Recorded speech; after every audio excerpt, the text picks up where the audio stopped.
ಕೂತ್ಕೊಳ್ಳಿ. ಐವಾನ್ ಡಿಸೋಜಾ, ಬಿಜಿ ಪಾಟೀಲ್, ಪೂಜಾರ್, ಬಲ್ಕೀಸ್ ಬಾನು. ಸಾರ್ವಜನಿಕ ಮಹತ್ವದ ವಿಷಯವನ್ನು ಶೂನ್ಯ ವೇಳೆಯಲ್ಲಿ ಮಂಡಿಸಲು ಅವಕಾಶ ನೀಡಿದ್ದಕ್ಕಾಗಿ ಧನ್ಯವಾದಗಳು ಸಭಾಪತಿ ಅವರೇ. ದಿನಾಂಕ 13/8/26ರಂದು ರಾಜ್ಯದ ಪ್ರತಿಷ್ಠಿತ ದಿನಪತ್ರಿಕೆಯಾದ ವಾರ್ತಾ ಭಾರತಿ ದಿನಪತ್ರಿಕೆಯಲ್ಲಿ ಬ್ಯಾಂಕ್ಗಳಿಂದ ಕಳೆದ 12 ವರ್ಷಗಳಲ್ಲಿ 10 ಲಕ್ಷ ಕೋಟಿ ರೂಪಾಯಿಗಳು ಕಾರ್ಪೊರೇಟ್ ಸಾಲಗಳನ್ನು ರೈಟ್ ಆಫ್ ಎಂಬ ಶೀರ್ಷಿಕೆಯಡಿ ವರದಿ ಪ್ರಕಟಿತವಾಗಿದೆ. ಕಳೆದ 12 ವರ್ಷಗಳಲ್ಲಿ ಬ್ಯಾಂಕ್ಗಳು ದೊಡ್ಡ ಕಾರ್ಪೊರೇಟ್ ಸಂಸ್ಥೆಗಳು ಮತ್ತು ಸೇವೆಗಳನ್ನು ನೀಡಿದ್ದು ಸುಮಾರು 10 ಲಕ್ಷ ಕೋಟಿ ರೂಪಾಯಿ ಸಾಲವನ್ನು ರೈಟ್ ಆಫ್ ಮಾಡಿದೆ ಎಂದು ಕೇಂದ್ರ ಸರ್ಕಾರವು ಸಂಸತ್ತಿನಲ್ಲಿ ತಿಳಿಸಿದೆ. ಲಿಖಿತ ಉತ್ತರದಲ್ಲಿ ಆರ್ಬಿಐನಿಂದ ಲಭ್ಯ ಮಾಹಿತಿಯನ್ನು ಹಂಚಿಕೆಗೊಂಡ ಕೇಂದ್ರ ಹಣಕಾಸು ರಾಜ್ಯ ಸಚಿವರು ವಿತ್ತ ವರ್ಷ 25ರಲ್ಲಿ 63.19 ಲಕ್ಷ ಕೋಟಿ ರೂಪಾಯಿಗಳನ್ನು ರೈಟ್ ಆಫ್ ಮಾಡಲಾದ ಸಾಲಗಳನ್ನು ಮೊತ್ತ ವಿತ್ತ ವರ್ಷಗಳಲ್ಲಿ 26ರ 69.21 ಲಕ್ಷ ಕೋಟಿ ರೂಪಾಯಿಗಳನ್ನು ಏರಿಕೆ ಆಗಿದೆ ಎಂದು ತಿಳಿಸಿದ್ದಾರೆ. ರೈಟ್ ಆಫ್ ಮಾಡಲಾದ ಸಾಲಗಳ ಮೊತ್ತ 2018-19ರಲ್ಲಿ 1.48 ಲಕ್ಷ ಕೋಟಿ ರೂಪಾಯಿಗಳ ಗರಿಷ್ಠವನ್ನು ತಲುಪಿತು ಎನ್ನುವುದನ್ನು ಆರ್ಬಿಐ ಡಾಟಾ ತೋರಿಸಿದೆ. ಆರ್ಬಿಐ ವಾಣಿಜ್ಯ ಬ್ಯಾಂಕುಗಳಿಗೆ ಹೊರಡಿಸಿರುವ ನಿರ್ದೇಶನದಂತೆ ರೈಟ್ ಆಫ್ ಪ್ರಕ್ರಿಯೆಯು ಬ್ಯಾಂಕುಗಳು ತಮ್ಮ ಬ್ಯಾಲೆನ್ಸ್ ಶೀಟ್ಗಳಲ್ಲಿ ಸರಿಹೊಂದಿಸಲು ಕೈಗೊಳ್ಳುವ ಲೆಕ್ಕಪತ್ರ ವಿಧಾನವಾಗಿದೆ ಎಂದು ಹೇಳಿದ್ದಾರೆ. ಸರ್ಕಾರಿ ಸ್ವಾಮ್ಯದ ಬ್ಯಾಂಕುಗಳು ಸೆಪ್ಟೆಂಬರ್ 30, 2025ರವರೆಗೆ ಕಳೆದ 5.5 ವರ್ಷಗಳಲ್ಲಿ ಒಟ್ಟು 6.19 ಲಕ್ಷ ಕೋಟಿ ರೂಪಾಯಿ ಸಾಲವನ್ನು ರೈಟ್ ಆಫ್ ಮಾಡಿದೆ ಎಂದು ಸಂಸತ್ನಲ್ಲಿ ತಿಳಿಸಿದ್ದಾರೆ. ಕರ್ನಾಟಕದಲ್ಲಿ ಇತ್ತೀಚಿನ ತೀವ್ರ ಮುಂಗಾರು ಕೊರತೆಯ ಲಕ್ಷಾಂತರ ಹೆಕ್ಟೇರ್ಗಳ ಬೆಳೆ ಪರಿಸ್ಥಿತಿಯನ್ನು ಮೇಲೆ ಪರಿಣಾಮ ಬೀರಿದೆ. ರಾಜ್ಯದಲ್ಲಿ ಹಿಂದಿನ ಪ್ರಮುಖ ಬರಗಾಲಗಳು 48.19 ಲಕ್ಷ ಹೆಕ್ಟೇರ್ಗಳು ಹೆಚ್ಚು ಬೆಳೆ ಹಾನಿಯ ಉಂಟು ಮಾಡಿದ್ದು 60ರಿಂದ 68 ಲಕ್ಷ ರೈತರು ಕುಟುಂಬಗಳ ಮೇಲೆ ಪರಿಣಾಮ ಬೀರಿವೆ. ಪ್ರಸ್ತುತ ಪರಿಣಾಮ ಮತ್ತು ವ್ಯಾಪ್ತಿ ಮಳೆ ಕೊರತೆ 31 ಜಿಲ್ಲೆಗಳಲ್ಲಿ 21ರಿಂದ 26 ಜಿಲ್ಲೆಗಳು ಮಾನ್ಸೂನ್ ಹಂತದಲ್ಲಿ ಗಮನಾರ್ಹ ವೇಳೆ ಕೊರತೆಯಿಂದ ದಾಖಲಿಸಿದೆ. ಉತ್ತರ ಮತ್ತು ಒಳನಾಡಿನ ಜಿಲ್ಲೆಗಳಲ್ಲಿ ಹೆಸರುಕಾಳು, ಉದ್ದು, ತೊಗರಿ ಮತ್ತು ಸೋಯಾಬೀನ್ಗಳಂತಹ ಮಳೆಯಾಶ್ರಿತ ಬೆಳೆಗಳು ಭಾರೀ ಹಾನಿ ಎದುರಿಸಿದೆ. ಕೇಂದ್ರ ಸರ್ಕಾರವು ಕಾರ್ಪೊರೇಟ್ ಸಾಲಗಳನ್ನು ರೈಟ್ ಆಫ್ ಮಾಡುತ್ತಿದ್ದು ದೇಶದ ಬಡ ರೈತರ ಸಾಲವನ್ನು ಮನ್ನಾ ಮಾಡಲು ಕೇಂದ್ರ ಸರ್ಕಾರ ಯಾವುದೇ ಕ್ರಮ ಕೈಗೊಂಡಿರುವುದಿಲ್ಲ. ರಾಜ್ಯದಲ್ಲಿ ಹಲವಾರು ರೈತರು ಕೃಷಿ ಸಾಲ ಪಡೆದು ಮರುಪಾವತಿ ಮಾಡಲಾಗದೆ ಆತ್ಮಹತ್ಯೆ ಮಾಡಿಕೊಳ್ಳುತ್ತಿರುವುದು ಸಹ ನಾವು ದಿನಪತ್ರಿಕೆಗಳಲ್ಲಿ ಹಾಗೂ ಮಾಧ್ಯಮಗಳಲ್ಲಿ ವರದಿಯಾಗುತ್ತಿರುವುದನ್ನು ನೋಡುತ್ತಿದ್ದೇವೆ. ಆದ್ದರಿಂದ ಮಾನ್ಯ ಕೃಷಿ ಸಚಿವರು ರಾಜ್ಯ ಸರ್ಕಾರದ ಮೂಲಕ ಕೇಂದ್ರ ಸರ್ಕಾರಕ್ಕೆ ಪ್ರಸ್ತಾವನೆ ಸಲ್ಲಿಸಿ ರೈತರ ಸಾಲ ಮನ್ನಾ ಮಾಡಲು ಕ್ರಮ ವಹಿಸಬೇಕೆಂದು ಶೂನ್ಯ ವೇಳೆಯಲ್ಲಿ ಒತ್ತಾಯಿಸುತ್ತಿದ್ದೇನೆ. ಸಭಾನಾಯಕರೇ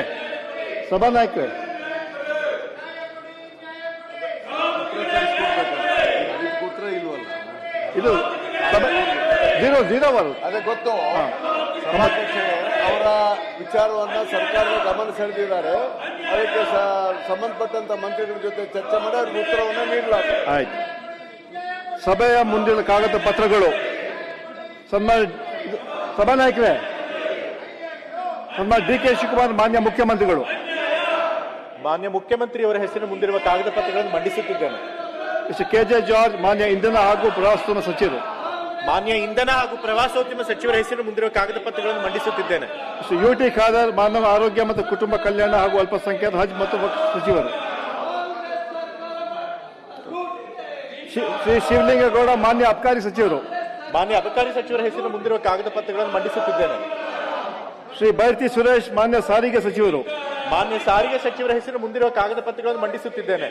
ಎಂ.ಬಿ. ಪಾಟೀಲ್ ಮಾನ್ಯ ಬೃಹತ್ ಮತ್ತು ಮಧ್ಯಮ ಕೈಗಾರಿಕೆ ಹಾಗೂ ಮೂಲಭೂತ ಅಭಿವೃದ್ಧಿ ಸಚಿವರು. ಮಾನ್ಯ ಬೃಹತ್ ಮತ್ತು ಮಧ್ಯಮ ಕೈಗಾರಿಕೆ ಹಾಗೂ ಮೂಲ ಸೌಲಭ್ಯ ಅಭಿವೃದ್ಧಿ ಸಚಿವರ ಹೆಸರು ಮುಂದಿರುವ ಕಾಗದ ಪತ್ರಗಳನ್ನು ಮಂಡಿಸುತ್ತಿದ್ದೇನೆ. ಶ್ರೀ ರಾಮಲಿಂಗ ರೆಡ್ಡಿ ಮಾನ್ಯ ಅರಣ್ಯ ಸಚಿವರು, ಅರಣ್ಯ ಪರಿಸರ ಮತ್ತು ಜೀವಶಾಸ್ತ್ರ ಸಚಿವರು. ಮಾನ್ಯ ಅರಣ್ಯ ಪರಿಸರ ಮತ್ತು ಜೀವಿಶಾಸ್ತ್ರ ಸಚಿವರ ಹೆಸರು ಮುಂದಿರುವ ಕಾಗದ ಪತ್ರಗಳನ್ನು ಮಂಡಿಸುತ್ತಿದ್ದೇನೆ. ಶ್ರೀ ಸತೀಶ್ ಜಾರಕಿಹೊಳಿ ಮಾನ್ಯ ಲೋಕೋಪಯೋಗಿ ಸಚಿವರು. ಮಾನ್ಯ ಲೋಕೋಪಯೋಗಿ ಸಚಿವರ ಹೆಸರಿನ ಮುಂದಿರುವ ಕಾಗದ ಪತ್ರಗಳನ್ನು ಮಂಡಿಸುತ್ತಿದ್ದೇನೆ. ಶ್ರೀ ಕೃಷ್ಣ ಬೈರೇಗೌಡ ಮಾನ್ಯ ಬೆಂಗಳೂರು ನಗರಾಭಿವೃದ್ಧಿ ಸಚಿವರು. ಮಾನ್ಯ ಬೆಂಗಳೂರು ನಗರಾಭಿವೃದ್ಧಿ ಮತ್ತು ಗ್ರೇಟರ್ ಬೆಂಗಳೂರು ಪ್ರಾಧಿಕಾರ ಸಚಿವರ ಹೆಸರಿನ ಮುಂದಿರುವ ಕಾಗದ ಪತ್ರಗಳನ್ನು ಮಂಡಿಸುತ್ತಿದ್ದೇನೆ.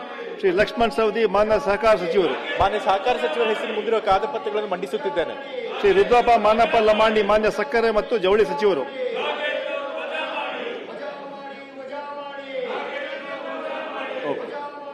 ಶ್ರೀ ಕೆ ಎಚ್ ಮುನಿಯಪ್ಪ ಇಲ್ಲ ಕೆ ಎಚ್ ಮುನಿಯಪ್ಪ ಮಾನ್ಯ ಸಮಾಜ ಕಲ್ಯಾಣ ಸಚಿವರು.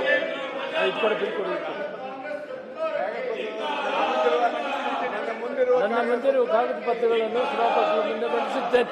ಆಯ್ತು. ಶಿವರಾಜ್ ತಂಗಳ್ಗಿ. ಸಭಾಪತಿಗಳೇ, ನನ್ನ ಮುಂದೆ ಇರುವ ಕಾಗದ ಪತ್ರಗಳನ್ನು ಮಂಡಿಸುತ್ತಿದ್ದೇನೆ. ಶ್ರೀ ಈಶ್ವರ್ ಖಂಡ್ರೆ ಸಭಾನಾಯಕರೇ. ಮಾನ್ಯ ಗ್ರಾಮೀಣಾಭಿವೃದ್ಧಿ ಮತ್ತು ಪಂಚಾಯತ್ ರಾಜ್ ಸಚಿವರ ಹೆಸರಿನ ಮುಂದಿರುವ ಕಾಗದ ಪತ್ರಗಳನ್ನು ಮಂಡಿಸುತ್ತಿದ್ದೇನೆ. ಶ್ರೀ ಚಲುವಸ್ವಾಮಿ ಮಾನ್ಯ ಬೃಹತ್ ಮತ್ತು ಮಧ್ಯಮ ನೀರಾವರಿ ಸಚಿವರು. ಮಾನ್ಯ ಬೃಹತ್ ಮತ್ತು ಮಧ್ಯಮ ನೀರಾವರಿ ಸಚಿವರ ಹೆಸರಿನ ಮುಂದಿರುವ ಕಾಗದ ಪತ್ರಗಳನ್ನು ಮಂಡಿಸುತ್ತಿದ್ದೇನೆ.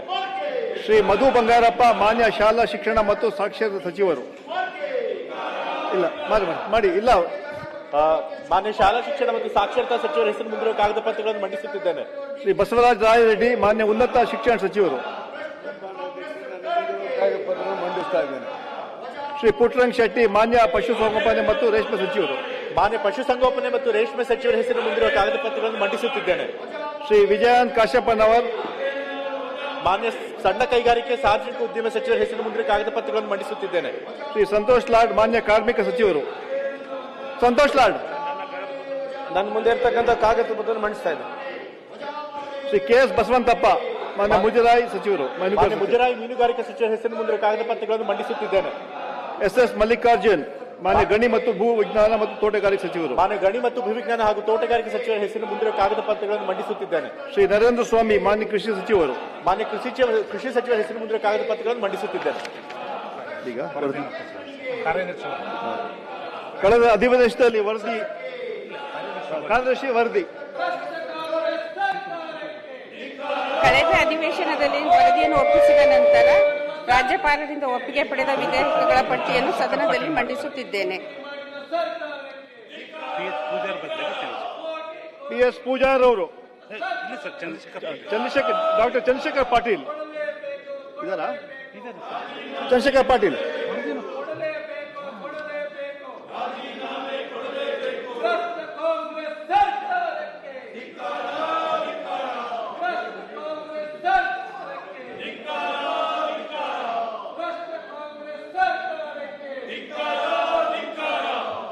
ಮಧು ಬಂಗಾರಪ್ಪ ಬರಕ್ ಹೇಳಪ್ಪ. ಮಧು ಬಂಗಾರಪ್ಪ ಕ್ವಾಲಿಫಿಕೇಶನ್ 242B5 ಪ್ರಕಾರ 2025-26ನೇ ಸಾಲಿನ ಕರ್ನಾಟಕ ವಿಧಾನಮಂಡಲದ ಸ್ಥಳೀಯ ಸಂಸ್ಥೆಗಳ ಮತ್ತು ಪಂಚಾಯತ್ ರಾಜ್ ಸಂಸ್ಥೆಗಳ ಸಮಿತಿಯ ಸದಸ್ಯನಾದ ನಾನು ಸಮಿತಿಯ ಅನುಮೋದಿಸುತ್ತಿರುವ ನಗರ ಅಭಿವೃದ್ಧಿ ಮತ್ತು ಗ್ರಾಮೀಣಾಭಿವೃದ್ಧಿ ಮತ್ತು ಪಂಚಾಯತ್ ರಾಜ್ ಮತ್ತು ಶಾಲಾ ಶಿಕ್ಷಣ ಇಲಾಖೆ ಮತ್ತು ಕಂದಾಯ ಇಲಾಖೆಗಳಿಗೆ ಸಂಬಂಧಿಸಿದಂತೆ ಸಮಿತಿಯ 44ನೇ ವರದಿಯನ್ನು ಸದನಕ್ಕೆ ಒಪ್ಪಿಸುತ್ತೇನೆ. 5A ಖಂಡನಾ ನಿರ್ಣಯ. ಮಾನ್ಯ ಶಾಸಕರಾದ F Jakappanavar, doctor D Thimmaiah, Shri Tippanna ಕಮಕ್ತೂರ್, ಡಿಟಿ ಶ್ರೀನಿವಾಸ್, ಶ್ರೀಮತಿ ಬಲ್ಕೀಸ್ ಬಾನು, ಜಗದೇವ್ ಗುತ್ತೇವಾರ್ ಹಾಗೂ ಇತರರು ಈ ಕೆಳಗಂಡ ಖಂಡನ ನಿರ್ಣಯವನ್ನು ಮಂಡಿಸುವುದು. ಇದನ್ನ ಮಂಡಿಸ್ತಾ ಮಾಡ್ತೇವೆ. ಓಕೆ. ಸಭಾಪತಿಗಳ ಈ ಅನುಮತಿಗೆ ತಮಗೆ ಧನ್ಯವಾದಗಳನ್ನು ಅರ್ಪಿಸುತ್ತೇನೆ. ದಯವಿಟ್ಟು ಚಲುವಾದಿ ನಾರಾಯಣಸ್ವಾಮಿ ಅವರು ಬಿಜೆಪಿಯವರು ದಯವಿಟ್ಟು ಕುತ್ಕೋಬೇಕಂತ ವಿನಂತಿ ಮಾಡ್ಕೊಳ್ತಿದ್ದೇವೆ.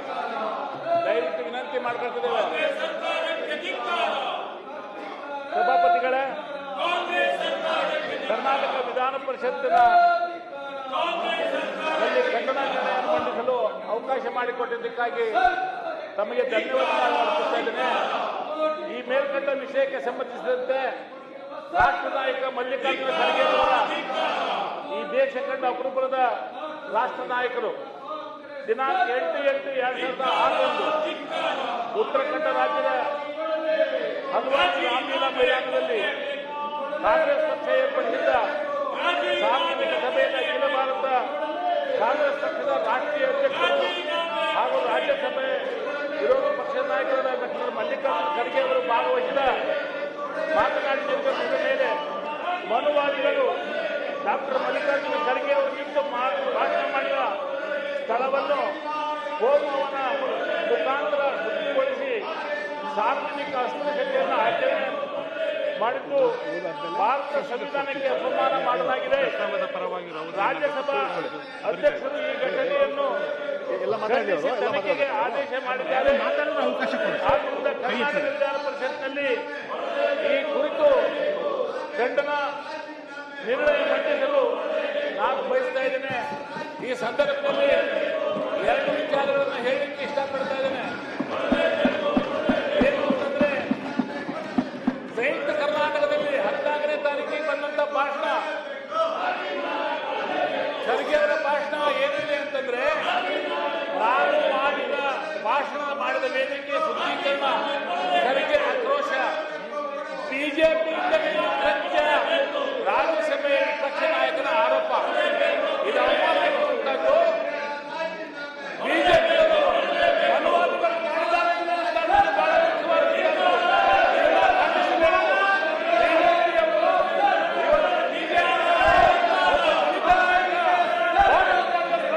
ಗಂಭೀರ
ನಿರ್ಣಯ ಆದ ಕೂತ್ಕೊಳ್ಳಿ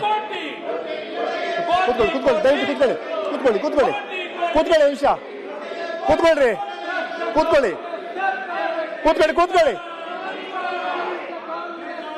ಕೂತ್ಕೊಳ್ಳಲ್ಲ ವಿರೋಧ ಪಕ್ಷದಾಗ ಕೂತ್ಕೊಳ್ಳೋದಿಲ್ವಾ